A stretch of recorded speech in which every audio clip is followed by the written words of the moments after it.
Don't leave me hanging. It's go time.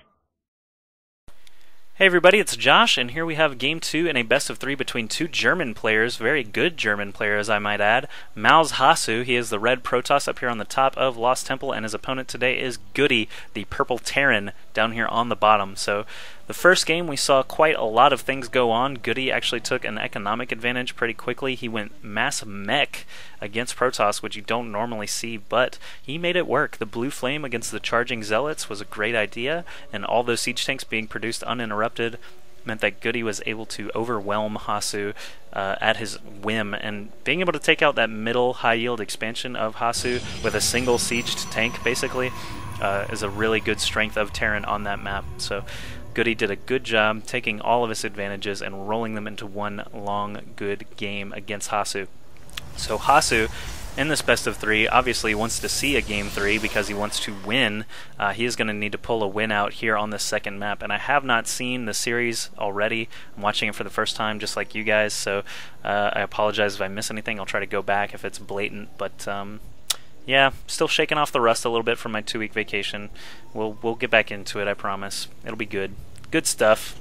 And GoOdy doing the very standard Terran build. The VSTB, very standard Terran build. You know what it is by now. Gateway coming up for Hasu.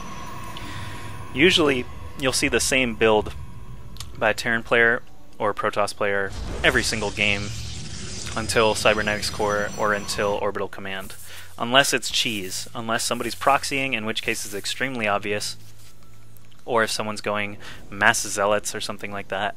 It basically will not change because those openers are just so balanced against anything you might come up against, and the fact that Protoss don't really have much anti-air unless they get the Cybernetics Core means that they always get the Cybernetics Core.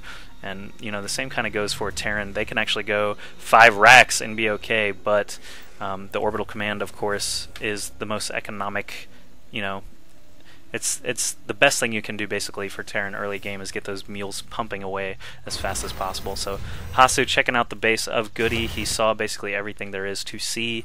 Nothing very surprising there, so he likes to see that there's nothing surprising. GoOdy also checking out Hasu's base and seeing that there's nothing surprising there. So the scouts aren't going to really gain much information.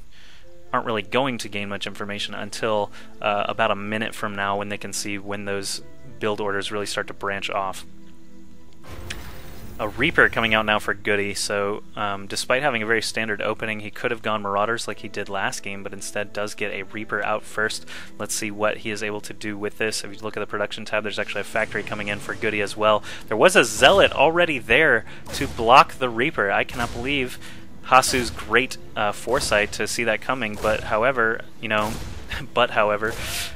this Reaper is much faster than a Zealot and can kite him all day long, and there he does finally kill that Zealot off, and now he's going to have a few free shots on these probes. He takes ones down pretty quickly. Now a Stalker is out. There he is, able to defend against this solitary Reaper. One more shot will kill him, however, don't think Hasu is going to be fast enough. That Stalker on his little spindly spider legs, not quite fast enough to keep up. So second gateway is up now. There are 2 gas pumping away full of probes. Now it's up to Hasu to decide, do I want to go for Storms? Do I want to go for Void Rays? Do I want to go for Colossi, Immortals? What now is the turning point in the build order where 4 gates could also be a possibility. There is that 3rd gate. So it looks like 4 gate against Terran is going to be Hasu's choice for the day. GoOdy, on the other hand, is going for the 1-1-1 build. Very solid opener against Protoss. Kind of accounts for all different build orders. He can build reactively to whatever he sees out of Hasu. And I don't believe GoOdy has seen that 3rd gateway, at least. No, he has not. And GoOdy is basically building very defensively again, like we saw in the first game. This Reaper is chasing down this probe, and he is going to get that kill. Even though the Reaper only has 4 health, he did score 3 kills on his own, and he is still alive, so you can't really ask for much more from him. The Stalker might run into him here at the Xel'Naga Tower and get a free kill, and there he does. Wow, so the Reaper got a shot off before exploding into violent flame eruption. And whoa, is that a tank already? Okay, so there's a tank coming out now for GoOdy. Is he getting siege tech? Yes, he is. It looks like he is going to be doing a similar sort of build to the last game where he gets some siege tech and a Viking out. The Viking, of course, is going to be used for scouting purposes and holding off any Phoenixes or Void Rays that might show up unannounced. Hasu did build a couple of sentries first. This time around, it looks like he is going to be expanding a bit quicker than he did last time. He needs these sentries to force field his ramp in case GoOdy shows up with a large bio ball and he's not prepared. So 3 gateways into robotics facility actually for Hasu, not a 4 gate like I would have expected. GoOdy still just flying around with that Viking, getting some information all over the place, building, you know, siege tanks, marines, and Vikings all the time. And I really need to get away from that. I said constantly quite a lot in the last series that I that I cast, but you know, I can't help it. Leave me alone. Anyway, Nexus almost done. Fully done now. Hasu can go ahead and start mining over there. What is he getting out of this first robotics facility? Is just getting an observer. It looks like GoOdy is going to be moving out of his base with a couple of tanks and a couple of marines, going to be able to chase away the stalker from the Xel'Naga tower, so GoOdy can sort of set up base camp here if he wishes. This observer is now out flying around, not sure where he's going to be headed. A second observer is coming out before a first immortal is queued up. 3 gateways able to produce basically whatever Hasu needs. Couple of Vikings swinging around the left side of the map, just checking around for expansions, I suppose, at this point. He's probably going to come in from the side over here, possibly land on this cliff. How did that stalker get up there? Hasu, why did you warp a stalker up there? Just in case of Thor drops? That's pretty good foresight, because Terran can do that, and they will do that. And here actually a tank drop is incoming, so Hasu knows a little bit about GoOdy, knows a little bit about Terran on Lost Temple. He's already prepared. He warped in that stalker up on this cliff when he brought that observer over, but now the tanks are already dropped. The stalker has not done anything to thwart this. They're going to siege up and be able to blast away, probably going to be hitting the mineral line first. Yes, they are. However, one shot is taken off on this stalker. A scan goes down, looking for an observer in the area. Instead, he's not going to find anything. The Vikings are sort of just sitting prone. A stalker and a zealot up here on the cliff now, but of course this medevac can still escape. There's only a stalker up on this cliff to be able to ward it off. One Viking does go down, but the medevac's still operational with 2 tanks still alive inside. Hasu's army is about 59 right now, while GoOdy is about 56, despite not losing any units. If we check the worker count, though, they're very even there as well. Terran actually has a little bit of advantage because of mules, but the income rate should be going into Hasu's favor here with this extra gas and this extra mining time. This command center for GoOdy just landed, so he's transferring SCVs now, changing it into an orbital command, going to try and keep up with Hasu economic-wise. So the medevac and the Viking return home.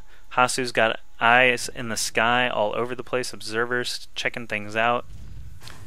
He's going to keep them in good positions, out of range of this turret, hopefully, so that he can keep an eye on GoOdy and when he chooses to move out, if he chooses to move out. Go back to the production tab, we see that a gateway, a 4th gateway basically, and no, a 5th gateway, wow, didn't even see this 4th one. 5th gateway and a Twilight Council coming in now, Immortals being cranked out to assist in the ground army.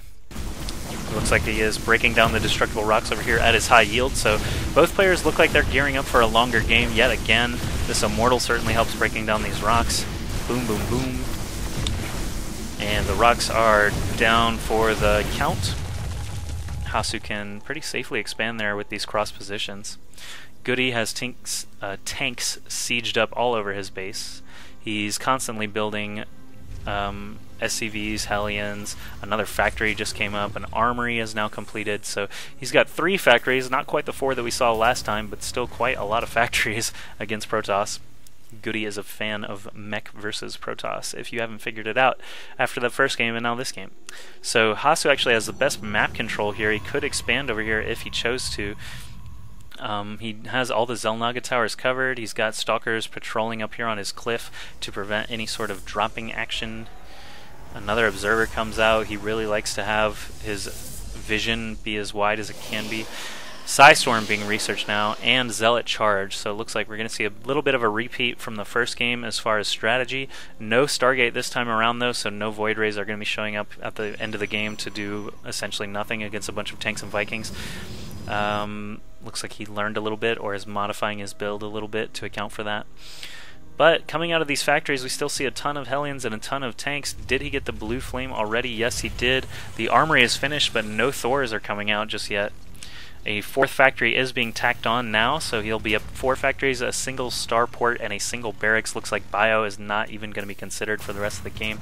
His army size is at 96, but HasuObs is doing a much better job of keeping up with the army size this time around. He's at 103 himself, building zealots, stalkers, and immortals to constitute his army. There is a tank drop over here, but Hasu actually has vision up this cliff and is able to drop a zealot right there on the cliff. Force fields against these tanks to make sure they're not going anywhere, and Immortal does show up and actually kills off both tanks. So GoOdy, a little bit of an attention lapse there after dropping those tanks. Oh, and the attention was lapsed because he brought Hellions into the main of Hasu, but Hasu had quite a lot of forces there. Oh my goodness, did he kill a bunch of probes? Okay, I'll go back. Okay, so here we have the tank drop first, and then Hasu responds to it by morphing in his warping in a zealot, bringing over his entire ground crew. There's actually a drop of 4 blue flame Hellions here at the same time, so that's why those siege tanks were able to be killed so easily. All these probes were pulled, quite a lot of them were killed. Check this out, he's got quite a lot of kills on these Hellions, 2 kills, 3 kills, 7 kills on one of them, 5 kills on another. A couple of good storms and some stalker placement means that they will be done marauding for the time being, but if we look at the worker count, wow, Hasu is crippled by that. He's down to 26 probes against 59 SCVs, so even though GoOdy lost those tanks up there, he is going to be just fine. Hasu is working off of 3 bases. This Nexus is completed, but he needs a lot more workers. He's got to be cranking out probes to catch back up economically, and GoOdy is building his 3rd command center. Not sure where he's going to take it just yet. These rocks are still up and blocking that high yield, so we'll have to see where he heads over with that. More probes coming out constantly for HasuObs. He's got 32 now, 31. Why did one die? Was it killed in action, perhaps? Oh, it was at the Xel'Naga Tower and those Hellions took it out. So Hasu is actually on the move for a bit of a counterattack. He does not like GoOdy dropping all over him. These siege tanks parked up on the cliff again for GoOdy are going to be a great base defense.